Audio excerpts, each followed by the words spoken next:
Hello friends, GC academy YouTube channel में आपका एक बार फिर से स्वागत है।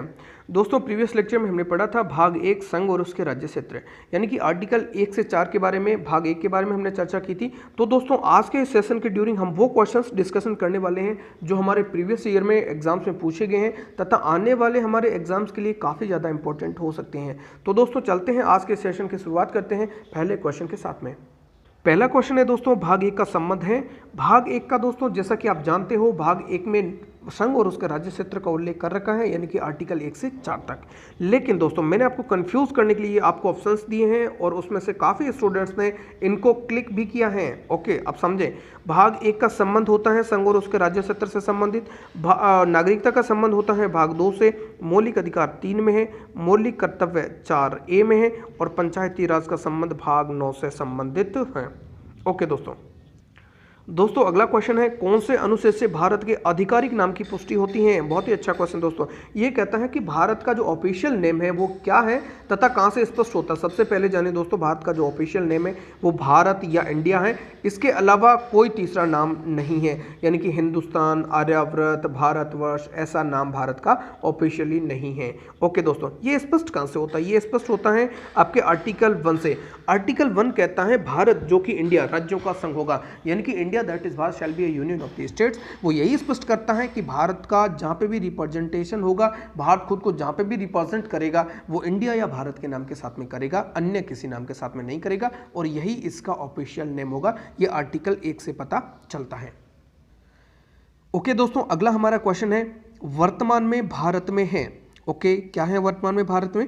पहला ऑप्शन कहता है 29 राज्य व 7 केंद्र शासित प्रदेश। नहीं दोस्तों, ये उस समय बना था जब हमारा तेलंगाना राज्य बना था, उस समय भारत में 29 राज्य हो गए थे और 7 केंद्र शासित प्रदेश हो गए थे। अगला हमारा ऑप्शन है 28 राज्य तथा 8 केंद्र शासित प्रदेश। ये उस समय हो गया था दोस्तों जब हमारे J&K को राज्य का दर्जा समाप्त करके 2 यूनियन टेरिटरी में कन्वर्ट कर दिया था, उस समय की बात है। लेकिन दोस्तों, वर्तमान में क्या है, हमने क्या किया है, 26 जनवरी 2020 को हमारी 2 अलग अलग यूनियन टेरिटरी यानी कि संघशासित प्रदेश हुआ करते थे, यानी कि दीव व दमन, दादरा व नगर हवेली। तो 26 जनवरी 2020 को हमने क्या किया, उन 2 संघशासित प्रदेशों को एक ही साथ में मर्ज कर दिया है तथा एक ही संघशासित प्रदेश का दर्जा दिया है, जिसको अब हम कहेंगे दादरा व नगर हवेली तथा दीव व दमन संघशासित प्रदेश। और उनकी राजधानी है दोस्तों दमन। तो हमारा राइट आंसर हो जाएगा 28 राज्य और 8 केंद्र शासित प्रदेश वर्तमान में है। दोस्तों, हमारा अगला क्वेश्चन है, भारत के राज्य क्षेत्र में वह सारा क्षेत्र होगा जो निर्दिष्ट है। कहां पे निर्दिष्ट है उसको मैं भारत का सारा राज्य क्षेत्र मान लूंगा। ये दोस्तों निर्दिष्ट है अनुसूची 1 में, क्योंकि दोस्तों आर्टिकल 1 क्या बोलता था, हमने आर्टिकल 1 में पढ़ा था। आर्टिकल 1 कहता है कि भारत के राज्य क्षेत्र में वो सारा एरिया उल्लेखित होगा जो अनुसूची 1 में निर्दिष्ट है, यानी कि अनुसूची 1 में टेबल दे रखी है, वहां पे लिस्ट दे रखी है, वहां पे कैटेगरी दे रखी है। यही तो अनुसूची में होता है दोस्तों। तो अनुसूची 1 में दे रखा है भारत का जो भी राज्य है, भारत के जो भी संघशासित प्रदेश है, या फिर जो भी एरिया हमने बाहर से अर्जित कर लिया है, सबसे पहले हम उसको कहां पे डालते हैं, अनुसूची 1 में डालते हैं। जैसे हमने अनुसूची 1 में उसको डाल दिया तो वो भारत के राज्य क्षेत्र का हिस्सा हो गया। और यही बात आर्टिकल 1 ही कहता है। आर्टिकल 1 भी यही बात कहता है कि भारत के राज्य क्षेत्र में वो सारे क्षेत्र उल्लेखित होगा जो अनुसूची 1 में निर्दिष्ट होगा। ओके, अगला क्वेश्चन है दोस्तों, भारत के राज्य क्षेत्र में शामिल है, यानी कि भारत के राज्य क्षेत्र में क्या शामिल है, वही बात कर रहे हैं जो अभी हमने डिस्कशन किया है, अनुसूची 1 वाली और आर्टिकल 1 वाली। तो देखिए दोस्तों, भारत के राज्य, जी हाँ, भारत के राज्य तो होते ही हैं, पर केवल राज्य ही तो नहीं होते भारत के राज्य क्षेत्र में। संघ शासित प्रदेश, केवल संघ शासित प्रदेश भी नहीं होते, राज्य व संघ शासित प्रदेश ये तो होते ही है।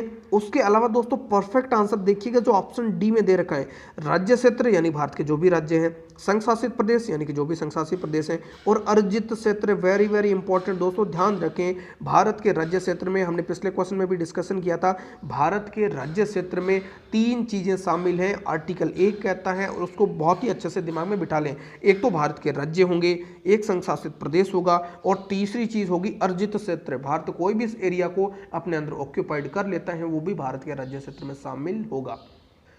दोस्तों, हमारा अगला क्वेश्चन है, अंतर्राष्ट्रीय सीमा विवाद को हल करते समय भारत अपना क्षेत्र किसी विदेशी राष्ट्र को सौंप सकता है। जी हाँ, सौंप सकता है, लेकिन ये कहां से स्पष्ट होगा या फिर कौन पावर देता है उसके बारे में बात करते हैं।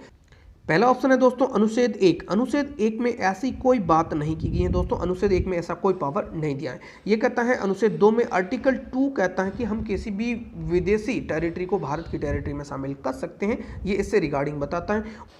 अगला ऑप्शन है दोस्तों अनुसूची 3 में। अनुसूची 3 में शपथ और प्रतिज्ञान का उल्लेख कर रखा है विभिन्न पदाधिकारियों के संबंध में, तो ऑप्शन अनुसूची 3 भी मेरा गलत हो जाएगा। अगला मेरा ऑप्शन है वो राइट आंसर बन जाएगा, वो ये कहता है कि अनुच्छेद 368 के तहत संविधान संशोधन करके। जी हाँ दोस्तों, हम यदि अपनी किसी भी क्षेत्र को विदेशी क्षेत्र को देते हैं तो उसके लिए हमें अनुच्छेद 368 के तहत अमेंडमेंट करना पड़ेगा। 368 के तहत अमेंडमेंट करने का मतलब ये हो गया दोस्तों कि हमें साधारण बहुमत से पारित ना करवा के हमें विशेष बहुमत से पारित करवाना पड़ेगा, क्योंकि हमने जाना था जो आर्टिकल 368 के तहत जो हमारे संविधान संशोधन की जो प्रक्रिया दे रखी है उसमें 2 विधियों का उल्लेख कर रखा है, तो उसमें साधारण बहुमत से पारित होने वाले संशोधनों की बात नहीं की गई है। तो हमें इसमें क्या करना पड़ेगा, हमें विशेष बहुमत से पारित करना पड़ेगा, यानी कि आर्टिकल 368 के तहत करना पड़ेगा। हमने अभी तक इस संबंध में 2 बार कर चुके हैं दोस्तों, जैसा कि हमने 9th कॉन्स्टिट्यूशनल अमेंडमेंट 1960 में किया था, बेरूबाड़ी को पाकिस्तान को दिया था। उसके बाद में दोस्तों अभी रिसेंटली हमने 100वां संविधान संशोधन 2015 में किया है, और जिसके तहत हमने क्या किया है, भारत और बांग्लादेश के बीच में एनक्लेव एक्सचेंज और जो सीमा का विवाद था उसको हमने सॉर्टेड आउट किया है। ओके दोस्तों, चलते हैं नेक्स्ट क्वेश्चन की तरफ। ओके दोस्तों, अगला हमारा क्वेश्चन है भारत के राज्य क्षेत्र के अंतर्गत किसी भी प्रकार का नक्शे में परिवर्तन किया जा सकता है, कैसे किया जा सकता है उसकी बात की गई है। ऑप्शन पहला कहता है दोस्तों भारत राज्यों का संघ है, ऐसा संभव नहीं है। जी नहीं दोस्तों, भारत राज्यों का संघ है लेकिन यूनियन ऑफ द स्टेट है, यानी कि यूनियन में भारत की संसद के पास में पावर दे रखी है, वो किसी भी तरह का कोई भी परिवर्तन कर सकती है, नए राज्यों का गठन कर सकती हैं, नाम में परिवर्तन कर सकती हैं, सीमा में परिवर्तन कर सकती हैं, राज्य क्षेत्रफल को घटा बढ़ा सकती हैं, क्योंकि ये पावर संसद को दे रखी है, क्योंकि हमने संघ के लिए यूनियन शब्द का प्रयोग किया है। जी हां दोस्तों, यदि हम इसके लिए फेडरेशन वर्ड का यूज करते या फेडरल वर्ड का यूज करते तो हम राज्यों में परिवर्तन नहीं कर सकते थे, जैसा कि यूएसए में होता है। हमारा सेकंड ऑप्शन कहता है दोस्तों अनुच्छेद 2 में वर्णित विधि के तहत। दोस्तों जो हमारा अनुच्छेद जो 2 है ना, वो तो ये कहता है हम किसी भी फॉरेन टेरिटरी को इंडियन टेरिटरी में शामिल कर सकते हैं और उसका अपना राज्य क्षेत्र का हिस्सा बना सकते हैं। ओके, अगला जो आर्टिकल 3 कहता है दोस्तों, यहाँ पे अनुसूची 3 नहीं होगा, यहाँ पे आर्टिकल 3 है। ओके, जब हम इसको आर्टिकल 3 मानेंगे तो क्या कहता है, आर्टिकल 3 में वर्णित विधि के तहत। दोस्तों आर्टिकल जो 3 है वो ये कहता है, इसमें पूरी विधि दे रखी है कि किस तरह से एक नए राज्य का गठन किया जा सकता है, नाम परिवर्तन किया जा सकता है, सीमा में परिवर्तन किया जा सकता है, और किस तरह से पूरे राजनीतिक नक्शे को बदला जा सकता है। यही कहता है कि भारत की संसद विधि के द्वारा ये काम कर सकती है। तो आर्टिकल जो 3 में प्रोविजन दे रखा है उसके तहत अपन उसमें अमेंडमेंट कर सकते हैं। ओके दोस्तों, तो इसके लिए हमें किसी भी तरह के आर्टिकल 368 के तहत अमेंडमेंट करने की जरूरत नहीं है। ये बताता कौन है, आर्टिकल 4 जो कहता है कि आप आर्टिकल 2, आर्टिकल 3, अनुसूची 1, अनुसूची 4 में जो भी अमेंडमेंट करोगे 368 के तहत संविधान संशोधन करने की जरूरत नहीं है, यानी कि आप साधारण बहुमत से इसको क्या कर सकते हो, पारित कर सकते हो। दोस्तों अगला हमारा क्वेश्चन कहता है भारत के राज्य क्षेत्र के अंतर्गत किसी नए राज्य का गठन किया जा सकता है। यदि हम नया राज्य गठन करना चाहें तो कैसे कर सकते हैं, इसकी बात की गई है। भारत के राष्ट्रपति के द्वारा नहीं दोस्तों, इसमें कंफ्यूज होने की जरूरत नहीं है दोस्तों, क्योंकि हमने कहा था आर्टिकल 3 कहता है भारत के राष्ट्रपति के सिफारिश के बाद में ऐसे विधेयक लाए जा सकेंगे, लेकिन इसका ये कतई मतलब नहीं है कि भारत का राष्ट्रपति नए राज्यों का निर्माण कर सकता है। ओके, प्रभावित राज्य के द्वारा हमने कहा था ये मात्र फॉर्मेलिटी है, प्रभावित राज्य के पास में कोई पावर नहीं है। भारत की संसद द्वारा, ये एब्सोल्युटली राइट आंसर है दोस्तों। हमने कहा था भारत की संसद विधि के द्वारा कर सकती है, और प्रोसेस के बारे में हमने पढ़ा था। ऐसे विधेयक में सबसे पहले भारत का राष्ट्रपति ऐसे विधेयकों की सिफारिश करेगा। आर्टिकल 368 के तहत संविधान संशोधन करके, जी नहीं दोस्तों, भारत के राज्य क्षेत्र के अंतर्गत हम कुछ भी करें उसमें हमें 368 के तहत हमें संविधान संशोधन करने की जरूरत नहीं है। दोस्तों 368 के तहत कौन कौन से संशोधन होते हैं ये सारी दोस्तों हमने संघ और राज्य क्षेत्र में डिस्कशन किया है। ये वीडियो आप देखने से पहले वो वाला वीडियो जाके देखिए, उसमें कॉन्सेप्ट क्लियर होगा। फिर यहाँ से जब आप क्वेश्चंस की प्रैक्टिस करोगे तब जाके आपका पूरा कॉन्सेप्ट दोस्तों क्लियर होगा। दोस्तों अगला क्वेश्चन कहता है अनुच्छेद 4 के संबंध में सही कथन है। आर्टिकल 4 के बारे में कौन सी सही बात है उसको हमें देखना है। ये कहता है अनुच्छेद 2 व 3 के बारे में बताता। जी हाँ दोस्तों, ये अनुच्छेद 2 और 3 के बारे में बताता है। क्या बताता है? जैसे कि कहा है कि अनुच्छेद 2 और 3 में आप जो भी परिवर्तन करना चाहोगे उसको 368 के तहत ना करके आप साधारण बहुमत से इसको पारित कर सकते हो। ये बात करता ही कौन है? आर्टिकल 4 कहता है, यानी कि 2 और 3 आर्टिकल के बारे में करता है। आगे कहता है अनुसूची 1 व 4 के बारे में। जी हाँ दोस्तों, ये कहता है कि जब आप आर्टिकल 2 और 3 के तहत कुछ अमेंडमेंट करते हो तो आपको अनुसूची 1 और 4 में अमेंडमेंट करना पड़ सकता है। जैसे 1 में तो करना ही पड़ेगा, क्योंकि हम जो भी टेरिटरी होगी, जो भी नया राज्य होगा, उसको हम क्या करेंगे? अनुसूची 1 में डालेंगे, या नाम परिवर्तन करेंगे तो उसको परिवर्तित नाम के साथ अनुसूची 1 में लिखेंगे। साथ ही साथ यदि दोस्तों हम वहाँ पे विधानमंडल बनाते हैं, यानी कि संघीय पावर उसको देते हैं, तो हम क्या कर सकते हैं? शेड्यूल 4 में इसको ऐड करेंगे, जिसके तहत उसको राज्यसभा में प्रतिनिधित्व देना पड़ेगा। तो यदि ऐसा अमेंडमेंट आप करते हो तो आपको आर्टिकल 368 के तहत अमेंडमेंट नहीं करना पड़ेगा। ये बात की कहां गई है दोस्तों? ये बात दोस्तों आर्टिकल 4 ही तो करता है, तो इसका मतलब इन दोनों से संबंधित ये बात करता है। आगे देखिए, ए और बी में संशोधन की विधि, वही बात है दोस्तों, इसमें किस तरह से संशोधन किया जा सकता है, इसकी बात करता है हमारा आर्टिकल 4। तो मेरा आंसर यहां से बन जाएगा उपरोक्त सभी। अगला क्वेश्चन है दोस्तों, भारत के संविधान के लागू होने के समय कितने राज्य व केंद्र शासित प्रदेश थे? दोस्तों ध्यान दें, क्वेश्चन बहुत अच्छा है। संविधान के लागू होने के समय बात की जा रही है दोस्तों 26 जनवरी 50 की, 26 जनवरी 1950 की बात की जा रही है दोस्तों। तो ये कहता है 14 राज्य और 6 केंद्र शासित प्रदेश। काफी स्टूडेंट ने इसको क्लिक किया है दोस्तों, ये आंसर हमारा गलत हो जाएगा। ये हमारा कब हुआ था? 1956 में राज्य पुनर्गठन अधिनियम आता है फजल अली कमीशन की सिफारिश पर। उसके बाद में हमने ABCD प्रकार के राज्यों की जो फॉर्मेट है उसको समाप्त किया जाता है, राज्य और संघ शासित प्रदेशों के फॉर्मेट को हम अपनाते हैं। आगे बोलते हैं 13 राज्य, और ये भी गलत हो जाएगा। 16 राज्य और 3 केंद्र शासित प्रदेश, ये रिकमेंडेशन दी जाती है फजल अली कमीशन के द्वारा, इनमें से कोई नहीं। तो हमारा राइट आंसर बन जाएगा इनमें से कोई नहीं दोस्तों, इस चीज को ध्यान रखें। दोस्तों अब हमारा अगला क्वेश्चन कहता है भारतीय संविधान के भाग 7 का संबंध था, यानी कि भाग जो 7 है उसका संबंध था, मतलब अब नहीं रहा है। जी नहीं दोस्तों, हमने जो आपका भाग 7 है उसको 7वें संविधान संशोधन 1956 के तहत इसको समाप्त कर दिया गया है। क्यों समाप्त किया दोस्तों? क्योंकि इसमें ABCD श्रेणी के राज्य उल्लेखित थे, और धर आयोग या फिर राज्य पुनर्गठन आयोग की सिफारिश के बाद में हमने क्या किया था? राज्य पुनर्गठन अधिनियम हमने पारित किया था, और जिसके तहत हमने ABCD श्रेणी के जो राज्य थे उनको समाप्त करके संघ शासित प्रदेश और राज्यों के नए फॉर्मेट को अपनाया था। तो ऑप्शन ए कहता है राज्य व केंद्र शासित प्रदेशों का उल्लेख था, बिल्कुल नहीं था दोस्तों। ब्रिटिश प्रांतों का उल्लेख था, ब्रिटिश प्रांत थे। इसके अलावा भी तो और चीज़ थी दोस्तों, इसमें देसी रियासतों को रखा तो था, लेकिन दोस्तों हमारा जो परफेक्ट आंसर है वो है हमारा ऑप्शन डी। वो कहता है ABCD श्रेणी के राज्यों का उल्लेख था। जी हाँ, तो इसका संबंध किससे था? ABCD श्रेणी के राज्यों से था। ओके दोस्तों, हमारा अगला क्वेश्चन कहता है भारतीय संविधान के भाग 7 को कब समाप्त किया गया, यानी कि ये उसी से रिलेवेंट क्वेश्चन है जो ये बताता है कि कब इसको समाप्त किया गया। तो दोस्तों इसकी ट्रिक याद रखें, 5, 6 और 7 याद रखें। क्या मतलब हो गया? यानी कि 56 में, 56 में 5, 6 मतलब 56 में 7वें संविधान संशोधन के तहत 7वें भाग को 6 से समाप्त कर दिया गया। तो इस तरह से इस क्वेश्चन को दोस्तों याद रखेंगे। ओके दोस्तों, चलते अगले क्वेश्चन की तरफ। दोस्तों अगला क्वेश्चन है किस समिति या आयोग का संबंध भारत में राज्यों के गठन से संबंधित नहीं था? इसका मतलब है कि कौन सी समिति ऐसी थी जो भारत के राज्यों के गठन में या फिर गठन से संबंधित नहीं बनी थी?